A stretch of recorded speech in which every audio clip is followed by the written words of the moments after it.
Nama saya Aiko Moriyama. Selama lebih dari 30 tahun, saya mengajar bahasa Jepang di sebuah sekolah menengah negeri di Tokyo.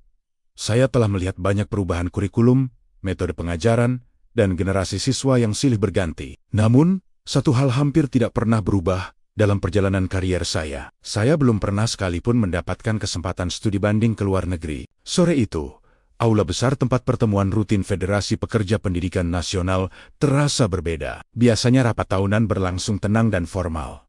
Tetapi hari itu ruangan dipenuhi hampir 300 guru dari seluruh penjuru Jepang. Wajah-wajah yang saya lihat mencerminkan antusiasme yang jarang muncul di kalangan pendidik senior seperti saya. Semua orang tahu hari itu tujuan studi banding luar negeri tahunan akan diumumkan. Saya duduk rapi di kursi tengah.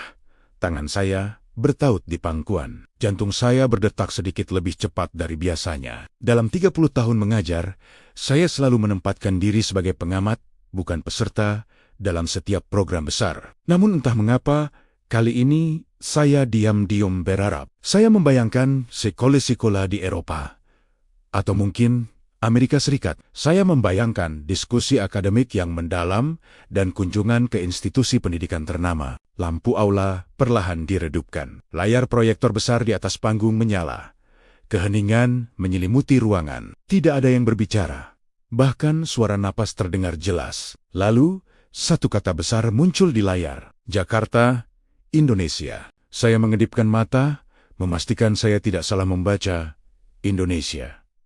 Kata itu tetap terpampang jelas. Beberapa detik kemudian, desahan panjang terdengar dari berbagai penjuru ruangan. Ada yang menghela napas, ada yang menggelengkan kepala. Saya merasakan hal yang sama. Kekecewaan itu datang begitu cepat, begitu alami. Sejujurnya, Indonesia bukan negara yang pernah saya pertimbangkan.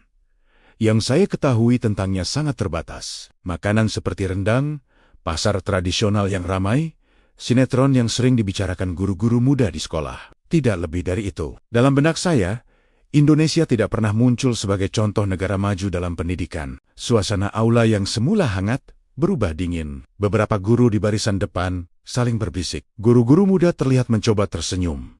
Tetapi raut wajah mereka tidak bisa menyembunyikan kekecewaan. Ketua federasi kembali mengambil mikrofon dan mulai menjelaskan alasan pemilihan Indonesia. Ia berbicara tentang transformasi pendidikan digital nasional, tentang perhatian dunia internasional, tentang sistem yang berkembang pesat. Saya mendengarkan, tetapi pikiran saya melayang. Kata-katanya terdengar jauh. Hati saya terasa berat. Setelah rapat usai dan kami keluar ke lorong, saya bertemu dengan Kenji Takahashi, seorang kolega senior dari Osaka. Kami saling menatap sejenak tanpa berkata apa-apa. Tatapan itu sudah cukup. Kami memahami perasaan satu sama lain. Dalam perjalanan pulang dengan kereta, saya menatap pemandangan Tokyo yang familiar lewat jendela. Gedung-gedung tinggi, cahaya lampu, dan rel yang telah saya lewati ribuan kali. Di antara semua itu, satu pertanyaan terus berputar di benak saya. Apakah perjalanan ini akan berarti apa-apa? Saat itu, saya belum tahu bahwa kata Indonesia yang begitu saya remehkan hari itu, kelak akan mengubah cara saya memandang pendidikan, dunia, dan diri saya sendiri. Kereta yang saya tumpangi melaju seperti biasa, tepat waktu, dan tanpa suara berlebih. Tokyo sore itu tampak sama seperti hari-hari sebelumnya. Orang-orang berdiri rapi. Sebagian menatap ponsel, sebagian memejamkan mata setelah seharian bekerja. Saya duduk di dekat jendela, memandangi pantulan wajah saya sendiri di kaca yang sedikit buram. Wajah seorang perempuan yang telah menghabiskan lebih dari separuh hidupnya di ruang kelas. Di seberang lorong, saya melihat Kenji Takahashi duduk dengan bahu sedikit membungkuk. Biasanya ia adalah tipe orang yang suka berbincang ringan, tetapi kali ini ia hanya menatap kosong ke depan. Kami sempat bertukar pandang, lalu sama-sama mengalihkan mata. Tidak ada kata yang terasa perlu diucapkan. Dalam hati, saya mencoba meyakinkan diri bahwa kekecewaan ini tidak pantas. Studi banding tetaplah sebuah kehormatan. Namun pikiran lain segera menyusup. Mengapa Indonesia? Saya bertanya pada diri sendiri, lalu tanpa sadar mulai menyusun daftar asumsi. Negara berkembang, infrastruktur terbatas, sistem pendidikan yang masih mengejar ketertinggalan. Semua itu muncul begitu saja, tanpa saya pernah benar-benar mencari tahu kebenarannya. Saat saya tiba di rumah, Matahari sudah mulai tenggelam. Saya meletakkan tas di dekat pintu dan duduk di ruang makan. Tak lama kemudian, suami saya, Hiroshi Moriyama, keluar dari dapur membawa 2 cangkir teh. Ia menatap saya sekilas lalu bertanya dengan nada ringan, "Bagaimana rapat hari ini?" "Tujuan studi bandingnya sudah diumumkan," jawab saya. "Oh ya, kemana?" tanyanya. Saya menarik napas singkat. "Indonesia." Ia berhenti menuang teh. Alisnya sedikit terangkat. "Indonesia?" ulangnya, seolah memastikan ia tidak salah dengar. Ia lalu duduk di hadapan saya. Terdiam sejenak. "Aku tidak terlalu tahu tentang negara itu," katanya pelan. "Bukankah itu negara kepulauan di Asia Tenggara?" Saya mengangguk. Percakapan kami berhenti sampai di situ. Keheningan di antara kami terasa canggung. Bukan karena topiknya, tetapi karena ketidaktahuan kami sendiri. Kami menyadari betapa sedikitnya yang kami ketahui tentang dunia di luar lingkaran yang selama ini kami anggap familiar. Hari-hari berikutnya di sekolah terasa datar. Di ruang guru topik tentang studi banding sering muncul, tetapi nadanya lebih seperti keluhan ketimbang antusiasme. Beberapa guru yang tidak terpilih terlihat lega, seolah terhindar dari tugas tambahan, sementara kami yang akan berangkat justru merasa terbebani. Suatu pagi, seorang guru muda masuk ke ruang guru sambil membawa ponselnya. Ia memutar sebuah video tentang sekolah di Indonesia. Di layar kecil itu terlihat ruang kelas yang bersih, murid-murid berseragam rapi, dan guru yang tersenyum ramah. Saya menonton sekilas, lalu berpikir dalam hati, ini pasti video promosi. Kenyataan di lapangan pasti berbeda. Namun, di saat yang sama, ada perasaan lain yang muncul, perasaan tidak nyaman. Saya menyadari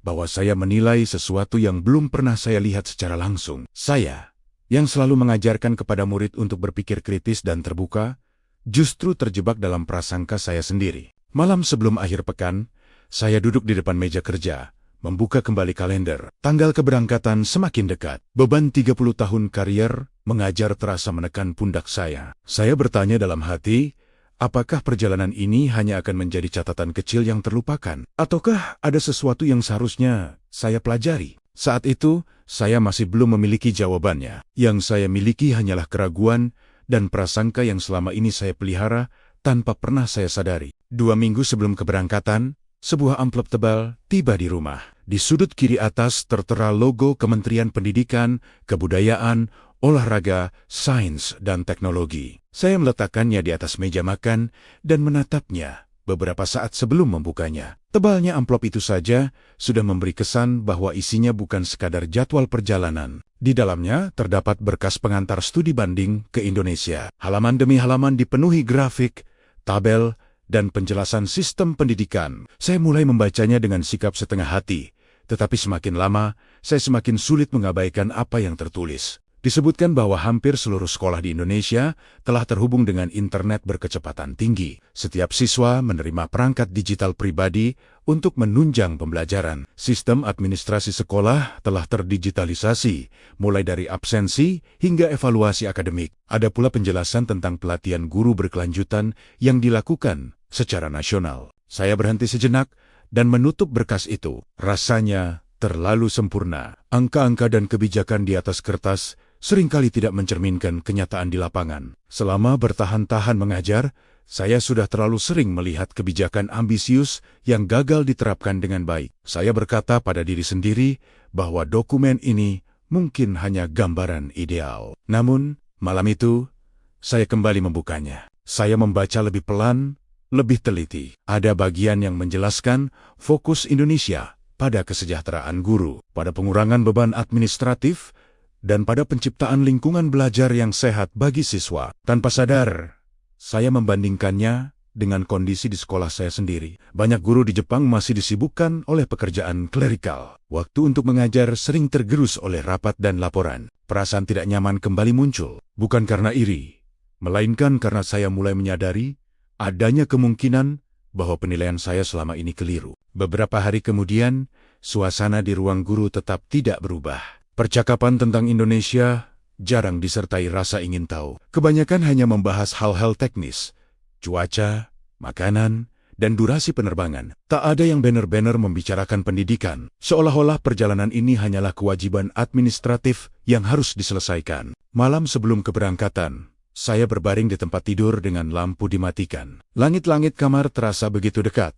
Saya mendengar suara jam dinding berdetak perlahan. 30 tahun mengajar terasa menumpuk di dada saya. Saya bertanya pada diri sendiri, apa arti perjalanan ini bagi sisa karier saya? Saya tidak lagi muda. Ini mungkin salah satu kesempatan terakhir saya untuk melihat dunia pendidikan di luar Jepang. Namun alih-alih merasa bersemangat, saya justru merasa lelah. Saya menurunkan ekspektasi saya serendah mungkin. Saya meyakinkan diri bahwa ini hanyalah perjalanan ke luar negeri selama 1 minggu, tidak lebih. Jika tidak ada yang istimewa, setidaknya saya telah mencoba. Jika ternyata sesuai dengan prasangka saya akan pulang tanpa penyesalan. Dengan pikiran itu, saya memejamkan mata. Saya belum tahu bahwa keputusan kecil untuk tetap membuka diri, meskipun setengah hati, akan menjadi awal dari perubahan besar dalam cara saya memandang pendidikan, negara lain, dan diri saya sendiri. Indonesia masih terasa jauh dan asing. Namun, untuk pertama kalinya, di balik keraguan itu, muncul sebuah celah kecil. Rasa penasaran yang belum pernah saya akui sebelumnya. Bandara Narita sudah ramai sejak pagi. Ketika saya tiba, antrean panjang di depan konter check-in tampak tak berujung. 300 guru dari berbagai prefektur berkumpul di satu tempat, masing-masing dengan koper berukuran sedang dan ekspresi yang hampir seragam, lelah, datar, dan tanpa antusiasme berlebih. Saya menyeret koper saya perlahan, berdiri di barisan tengah, mendengarkan potongan percakapan pendek yang segera berakhir dalam keheningan. Seorang guru pria dari Osaka menguap berulang kali. Di sisi lain, seorang guru wanita dari Fukuoka bersandar pada kopernya sambil menatap lantai. Tidak ada gelak tawa, tidak ada kegembiraan khas perjalanan. Suasana itu lebih mirip rombongan yang hendak menjalankan tugas dinas daripada perjalanan studi banding. Setelah proses check-in selesai, saya duduk di sebuah kafe kecil sambil menyeruput kopi. Dari balik jendela kaca, saya menatap deretan pesawat yang berjajar rapi di landasan. Sekitar 3 jam lagi, kami akan tiba di Indonesia. Jaraknya tidak terlalu jauh, tetapi perasaan saya terasa berat. Seolah saya akan menuju tempat yang sepenuhnya asing, tanpa bekal keyakinan apapun. Saat boarding dimulai, kami bergerak dalam barisan yang rapi. Saya menyapa beberapa wajah yang saya kenal, namun hanya mendapat senyum tipis sebagai balasan. Di dalam pesawat, saya duduk di dekat jendela. Di sebelah saya duduk Yumi Nishikawa, seorang guru dari Kyoto. Kami bertukar salam singkat, lalu kembali terdiam, masing-masing tenggelam dalam pikiran sendiri. Pesawat mulai bergerak perlahan. Getaran halus terasa ketika mesin meningkatkan tenaga. Saat roda meninggalkan landasan, tubuh saya terdorong ke belakang. Saya menatap keluar jendela ketika tanah Jepang perlahan mengecil, lalu menghilang di balik lapisan awan putih. Ada perasaan ganjil yang sulit saya jelaskan. Campuran antara lega dan cemas. Pengumuman di dalam pesawat disampaikan dalam 3 bahasa. Jepang, Indonesia, dan Inggris. Ketika mendengar bahasa Indonesia untuk pertama kalinya, saya terkejut oleh logatnya yang lembut dan tenang. Nada suaranya tidak keras, tidak tergesa. Saya menyadari bahwa kesan pertama saya terhadap negara ini mulai terbentuk dari hal-hal kecil seperti itu. Sekitar 1 jam setelah lepas landas, makanan disajikan. Hidangan khas Indonesia tertata rapi dalam kotak makan. Saya mencicipinya dengan ragu, lalu terkejut oleh rasanya yang segar dan seimbang.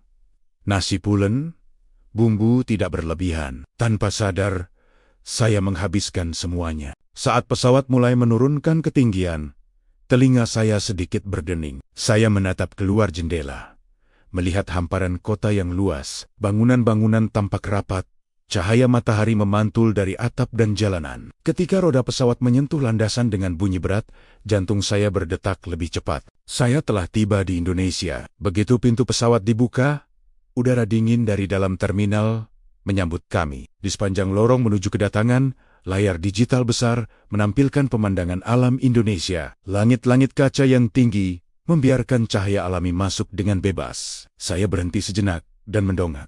Tanpa sadar, ini bukan pemandangan yang saya bayangkan. Langkah pertama saya di negeri ini terasa asing.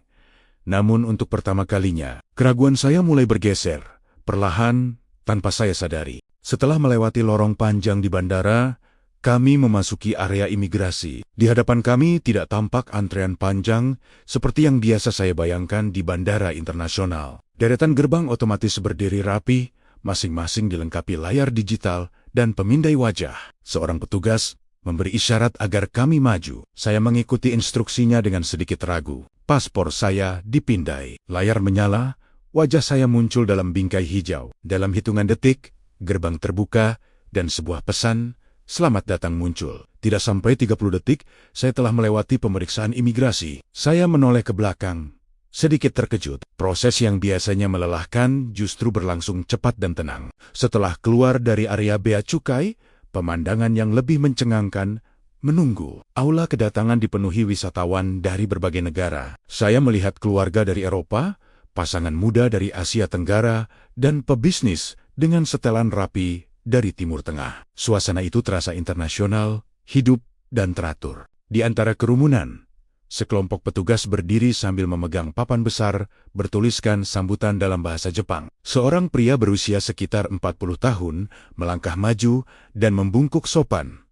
Bahasa Jepangnya nyaris sempurna. Ia memperkenalkan diri sebagai perwakilan dari kementerian dan berkata bahwa mereka akan memastikan kami merasa nyaman selama berada di Indonesia. Di luar terminal, 5 bus besar telah menunggu. Setiap bus dilengkapi plakat khusus rombongan guru Jepang. Begitu saya naik, saya mendapati sebotol air mineral, beberapa kue khas Indonesia, dan sebuah buku panduan kota Jakarta telah disiapkan di kursi. Perhatian kecil itu membuat saya sedikit lebih rileks. Bus mulai melaju meninggalkan bandara. Jalan tol terbentang luas dan rapi. Di kiri dan kanan, gedung-gedung tinggi mulai bermunculan.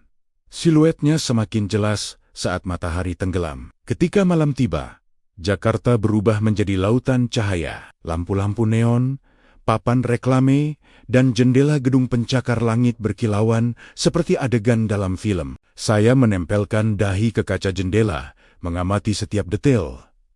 Ini bukan kota yang saya bayangkan. Tidak ada kesan semrawut atau gelap. Yang saya lihat adalah kota besar yang hidup, modern, dan percaya diri. Di samping saya, seorang kolega bergumam pelan, seolah berbicara pada dirinya sendiri. Jauh lebih makmur dari yang saya kira.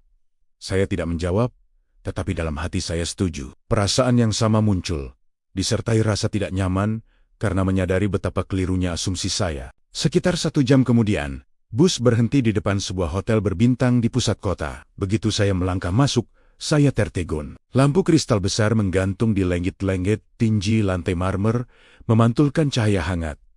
Dan staf hotel menyambut kami dengan senyum sopan. Mereka mengenakan batik modern yang dirancang dengan rapi. Saya menerima kunci kamar di lantai 15. Di dalam kamar, sebuah keranjang buah dan teh pegunungan Indonesia telah disiapkan. Ada juga kartu kecil bertuliskan sambutan hangat dalam bahasa Jepang. Saya membuka jendela dan menatap pemandangan malam Jakarta. Sungai berkilauan di antara gudang-gidang tinggi yang menjulang sejauh mata memandang. Saya duduk di tepi tempat tidur, menghela napas panjang. Hari ini, Indonesia telah menunjukkan wajah yang sama sekali tidak saya kenal. Dan untuk pertama kalinya sejak pengumuman itu, saya mulai bertanya dengan jujur pada diri saya sendiri.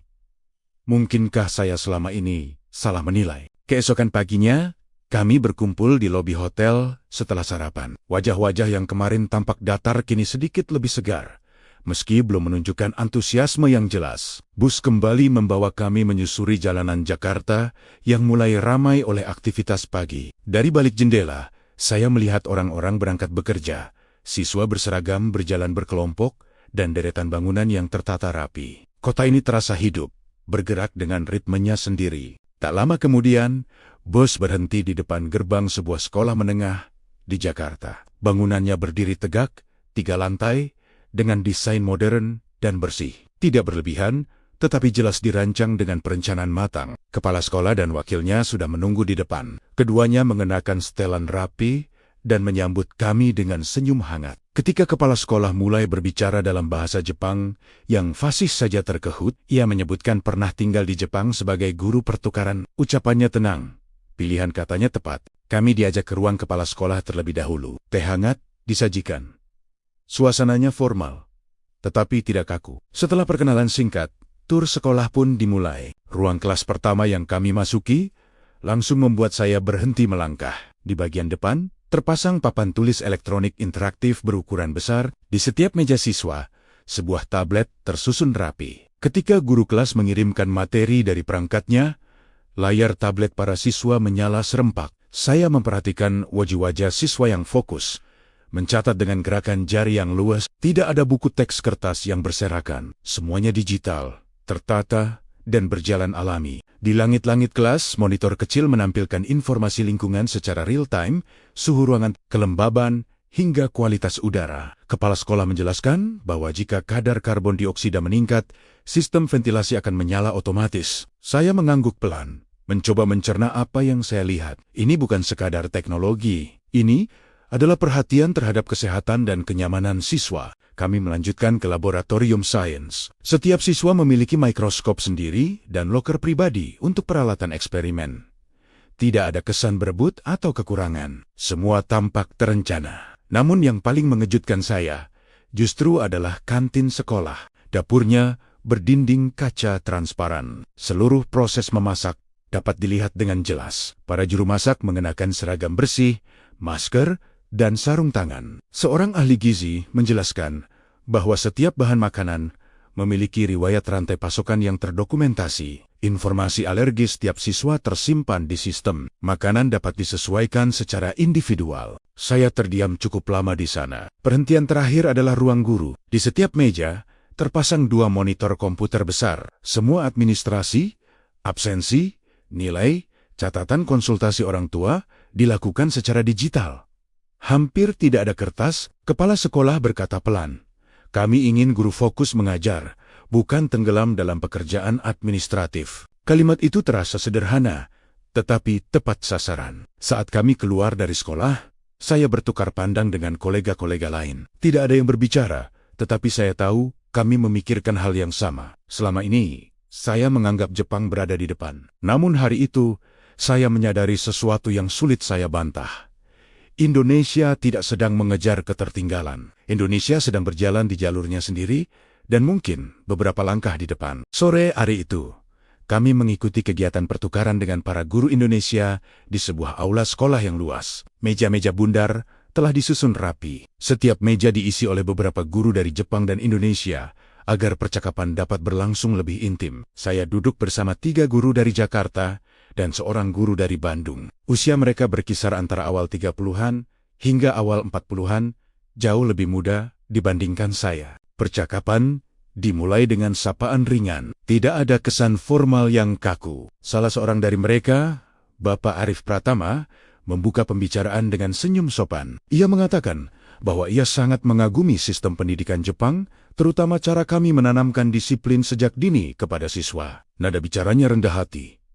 Hampir membuat saya merasa tidak enak hati. Saya terdiam sejenak. Dari apa yang saya lihat hari itu, sekolah mereka tampak jauh lebih maju dari yang saya bayangkan. Namun, ia berbicara, "Sioliala, masih banyak yang harus mereka pelajari." Kerendahan hati itu meninggalkan kesan mendalam. Percakapan kemudian mengalir dengan alami. Kami berbagi pengalaman mengajar, tantangan di kelas, dan perubahan perilaku siswa seiring perkembangan teknologi. Ibu Ratna Wicaksari, salah satu guru Jakarta, lalu mengangkat tabletnya dan memperlihatkan sebuah aplikasi. Ia menjelaskan bahwa aplikasi itu dirancang khusus untuk guru. Di dalamnya terdapat rencana pembelajaran, studi kasus, catatan perkembangan siswa, hingga panduan konseling. Semua guru wajib mengikuti pelatihan minimal 60 jam setiap tahun, katanya dengan nada tenang. Sebagian besar dilakukan secara daring, jadi bisa kami sesuaikan dengan waktu mengajar. Saya mendengarkan dengan saksama. 60 jam per tahun bukan angka kecil. Saya bertanya, apakah hal itu tidak membebani? Seorang guru dari Bandung, Pak Dedi Santoso, tersenyum dan menjawab jujur.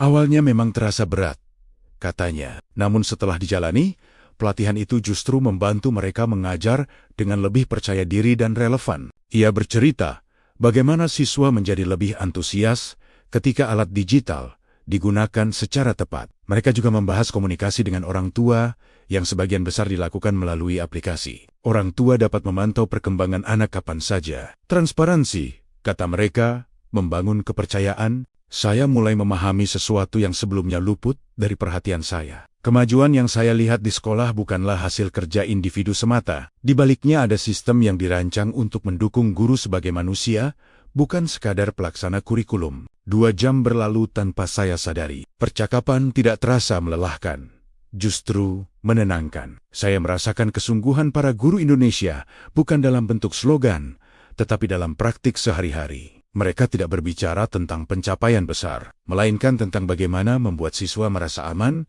didengar, dan berkembang. Saat kegiatan berakhir, dan kami saling berpamitan, saya menyadari sesuatu. Pendidikan yang baik memang membutuhkan dedikasi.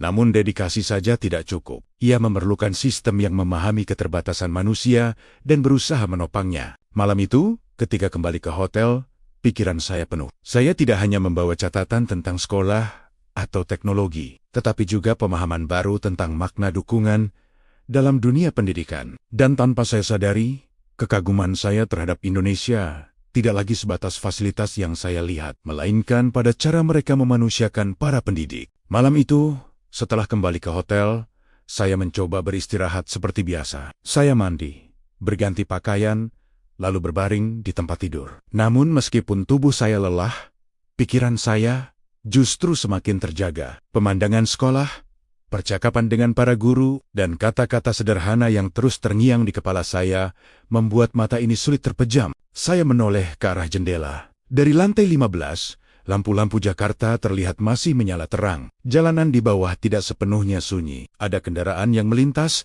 ada cahaya yang bergerak pelan. Jam di meja menunjukkan hampir pukul 10 malam. Di Jepang, jam seperti ini biasanya sudah sangat sepi, terutama bagi seseorang seusia saya. Tiba-tiba, muncul keinginan untuk keluar berjalan-jalan sebentar, bukan karena penasaran berlebihan, tetapi karena saya ingin merasakan kota ini tanpa jadwal resmi, tanpa rombongan, tanpa pemandu.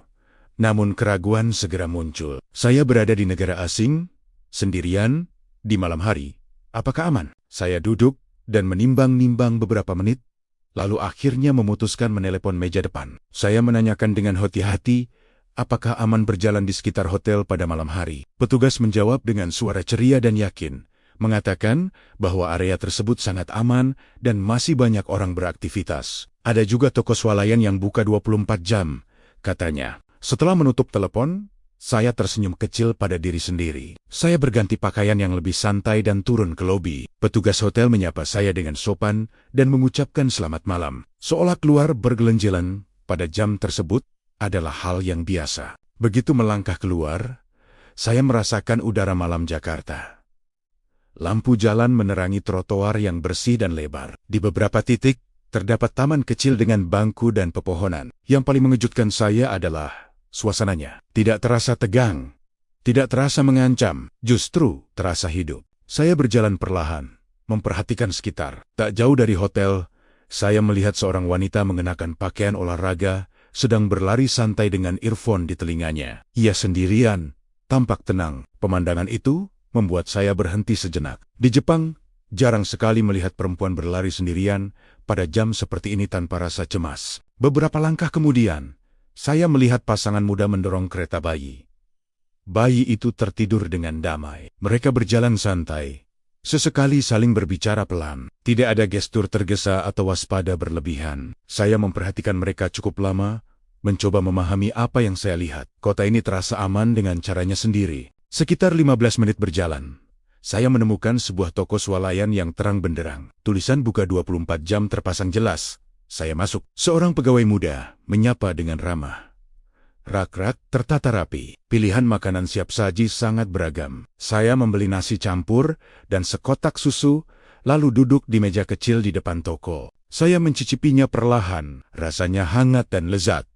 Bumbunya meresap, nasi harum. Saya tidak menyangka bisa menemukan makanan berkualitas seperti ini di toko swalayan tengah malam. Saat kembali ke hotel, saya berjalan lebih pelan. Orang-orang masih beraktivitas. Tidak ada rasa takut yang saya bawa dari awal. Malam itu, di tengah kota yang asing, saya merasakan sesuatu yang sederhana, namun kuat, rasa aman, dan diterima. Untuk pertama kalinya, Indonesia tidak lagi terasa jauh. Ia terasa nyata, manusiawi, dan hangat, bahkan di tengah malam. 1 minggu berlalu lebih cepat dari yang saya bayangkan. Pagi terakhir di Jakarta, Saya berdiri di tengah kamar hotel yang mulai kosong. Koper sudah tertutup rapi. Saya memandang sekeliling, seolah ingin memastikan bahwa semua yang saya alami benar-benar nyata. Dari jendela, cahaya matahari pagi menyinari gedung-gedung tinggi yang berkilauan. Jakarta terlihat tenang hampir lembut di bawah cahaya pagi itu. Saya turun ke lobi dengan langkah perlahan. Wajah-wajah kolega saya tampak berbeda dibandingkan saat kami pertama kali tiba. Tidak ada lagi ekspresi datar atau lelah. Yang ada justru sorot mata yang berat, seolah meninggalkan sesuatu yang berharga. Kami naik ke bus menuju bandara dalam keheningan. Tidak ada obrolan ringan, tidak ada keluhan. Masing-masing tenggelam dalam pikirannya sendiri. Bandara Internasional Soekarno-Hatta kembali menyambut kami dengan ketertiban yang sama seperti saat kedatangan. Proses keberangkatan berjalan cepat. Saya duduk di kursi pesawat, mengencangkan sabuk pengaman, lalu menoleh keluar jendela. Landasan terbentang luas. Di kejauhan, saya melihat siluet bangunan terminal yang kini terasa akrab. Pesawat mulai bergerak. Saat roda meninggalkan tanah, dada saya terasa sesak. Saya mengingat diri saya seminggu yang lalu, datang tanpa harapan, dipenuhi prasangka, dan merasa menjalani kewajiban semata. Kini, perasaan itu sama sekali tidak ada. Yang tersisa justru rasa kehilangan yang tidak saya duga. Air mata mulai mengalir tanpa peringatan. Saya mencoba menyekanya dengan cepat, sedikit malu. Namun ketika saya menoleh ke samping, saya melihat Yumi Nishikawa juga menyeka matanya dengan sapu tangan. Beberapa baris di depan, Kenji Takahashi menundukkan kepala, bahunya bergetar pelan. Saya menyadari bahwa saya tidak sendiri. Tidak ada yang berbicara, tidak ada yang mencoba menghibur. Kami semua tahu apa yang sedang kami rasakan. Dalam 1 minggu, prasangka yang kami bawa bertahan-tahan runtuh begitu saja. Indonesia yang kami temui jauh berbeda dari gambaran sempit yang selama ini kami pegang. Kami datang dengan anggapan bahwa Indonesia tertinggal. Kami pulang dengan pemahaman bahwa negara ini telah melangkah jauh. Bukan hanya dalam teknologi pendidikan, tetapi dalam cara memandang manusia. Pendidikan di sini tidak terasa dingin atau mekanis. Ia terasa hidup, hangat, dan penuh perhatian. Ketika pesawat mendarat di Bandara Narita, tanah Jepang yang familiar justru terasa asing. Saya berjalan melewati lorong kedatangan dengan langkah pelan. Segala sesuatu tampak sama seperti biasanya, tetapi saya tahu, saya telah berubah. Dalam waktu 1 minggu, sudut pandang saya terhadap dunia pendidikan dan terhadap negara lain telah bergeser secara mendasar. Sesampainya di rumah, saya menceritakan pengalaman itu kepada suami saya, Hiroshi Moriyama. Ia mendengarkan dengan saksama, berkali-kali terdiam. Saya menunjukkan foto-foto di ponsel saya, menjelaskan satu persatu. Ekspresinya berubah dari ragu menjadi terkejut. Aku tidak menyangka Indonesia seperti itu, katanya akhirnya. Malam itu, saya berbaring di tempat tidur, menatap langit-langit yang familiar. Air mata kembali mengalir, kali ini tanpa rasa malu. Ini adalah minggu paling bermakna dalam 30 tahun karier mengajar saya. Bukan karena apa yang saya ajarkan, tetapi karena apa yang saya pelajari. Dan pelajaran itu datang dari tempat yang paling tidak saya duga. Beberapa hari setelah kembali ke Jepang, suasana di ruang guru berubah dengan cara yang tidak pernah saya bayangkan. Rekan-rekan berkumpul di sela jam mengajar, berbicara dengan nada yang lebih hidup dari biasanya. Ketika saya masuk, seseorang menyodorkan ponsel ke arah saya. Di layar terpampang sebuah judul berita besar tentang delegasi guru Jepang yang pulang dari Indonesia dengan pandangan baru. Saya membaca berita itu perlahan. Kata-katanya terasa asing, seolah tidak sedang membicarakan perjalanan yang saya alami sendiri. Namun satu hal jelas, Indonesia telah menarik perhatian dunia pendidikan Jepang. Telepon mulai berdering, surel berdatangan, undangan diskusi dan wawancara muncul silih berganti. Banyak yang ingin mendengar cerita langsung, bukan tentang gedung atau teknologi, tetapi tentang apa yang banner-banner kami rasakan di sana. Dalam beberapa bulan berikutnya, sebuah data diumumkan secara resmi. Jumlah penerbangan dari Jepang ke Indonesia meningkat drastis. Banyak di antaranya bukan wisatawan biasa, melainkan pendidik, guru-guru yang ingin melihat dengan mata kepala sendiri. Saya menyadari bahwa perubahan tidak selalu datang dari kebijakan besar. Kadang, ia berawal dari pengalaman sederhana yang diceritakan dari mulut ke mulut. 6 bulan kemudian, saya kembali menaiki pesawat menuju Indonesia.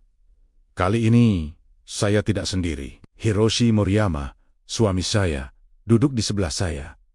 Wajahnya penuh rasa ingin tahu. Ketika kami tiba di Bandara Soekarno-Hatta, ia terdiam cukup lama. Robot pemandu, sistem otomatis, keramahan petugas, semua yang pernah saya ceritakan, kini ia lihat sendiri. Semua yang kamu katakan benar, ucapnya pelan. Saya tersenyum. Kami menghabiskan waktu mengunjungi beberapa sekolah, berdiskusi dengan para guru, dan bahkan bertemu dengan pejabat pendidikan untuk membahas kemungkinan kolaborasi. Percakapan berlangsung setara, tanpa rasa menggurui. Saya tidak datang sebagai pengamat, melainkan sebagai mitra yang ingin belajar. Dalam perjalanan pulang, saya memikirkan diri saya setahun lalu. Seorang guru yang merasa telah melihat cukup banyak hal, yang tanpa sadar menutup diri pada dunia di luar bayangannya sendiri. Saya tidak pernah benar-benar membenci Indonesia. Saya hanya tidak berusaha mengenalnya, dan prasangka tumbuh subur di ruang kosong itu. Kini, Indonesia telah menjadi negara kedua bagi saya. Bukan karena saya ingin meninggalkan Jepang, tetapi karena saya menemukan pelajaran hidup di sana. Pelajaran tentang kerendahan hati, keterbukaan, dan keberanian untuk berubah, bahkan di usia 60 tahun. Saya menyadari sesuatu yang sederhana, namun penting. Ketika pola pikir satu orang berubah, lingkaran kecil di sekitarnya ikut berubah. Dan ketika lingkaran itu meluas, dunia bergerak sedikit ke arah yang lebih baik. Menutup 30 tahun karier mengajar dengan kesadaran seperti ini adalah anugerah yang tidak pernah saya rencanakan. Indonesia mengajarkan saya untuk melihat dunia tanpa prasangka, menerima hal baru tanpa rasa takut, dan terus belajar tanpa memandang usia. Itulah pelajaran terbesar dalam hidup saya. Dan untuk itu, saya akan selalu berterima kasih.